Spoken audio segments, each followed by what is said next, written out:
בית הפגודה הוקם בשנת 1925 בשכונת לב תל אביב א', שכללה את המשולש התחום בין הרחובות מזה אלנבי יהודה הלוי.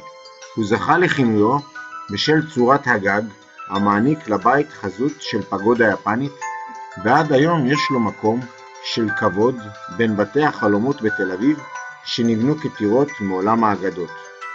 בעל הבית, מוריס דוד בלוך, היה אלמן עמיד שעלה מארצות הברית בשנת 1920, השקיע בענף העדרים, הקים את בנק אמריקה פלסטינה, שמאוחר יותר אנחנו נראה אותו בבית מאני שאנחנו נסייר בו אחר כך, ותרם רבות לגמילות חסדים ולבית הכנסת הגדול.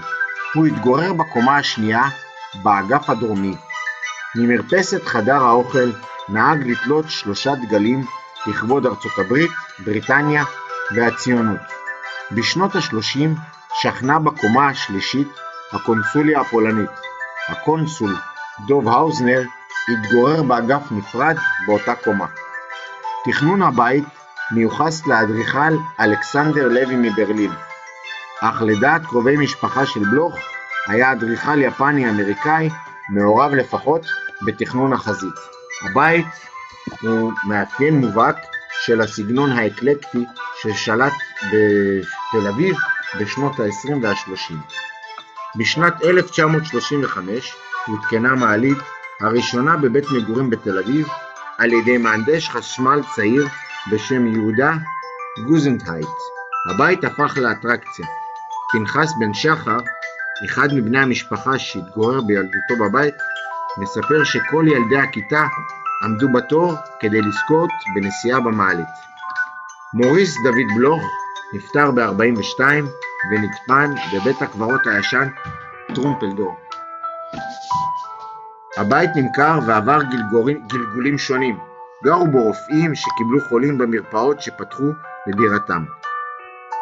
בשנת 2000 החלו עבודות לשחזור הבית כבית מגורים לבעלים החדשים, רוברט וייל משוודיה. הבית שוחזר ללא תוספות בנייה. בשטח בית הכנסת בקומה הראשונה הותקנה הבריכה, סאונה וכל מה שנחוץ לבית קיץ בתל אביב. בניין מורכב מ3 חלקים. 2 החלקים הפונים לרחוב מונטיפיורי ולרחוב נחמני משמשים למגורים, וחלק שלישי המחבר ביניהם פונה לכיכר המלך אלברט, והוא למעשה הפגודה עצמה, שחזיתה כמורה, והיא נועדה לרכך את החיבור שבין גושי הבניין. במהלך השנים שינה בית הפגודה את ייעודו פעמים רבות. דירות רבות הפכו למשרדים שהתחלפו לאורך השנים וכן פעלו בו בית כנסת. לאחר שנים רבות של הזנחה נרכש הבית על ידי איש העסקים ופטרון האמנויות רוברט וייל, אזרח שוודי.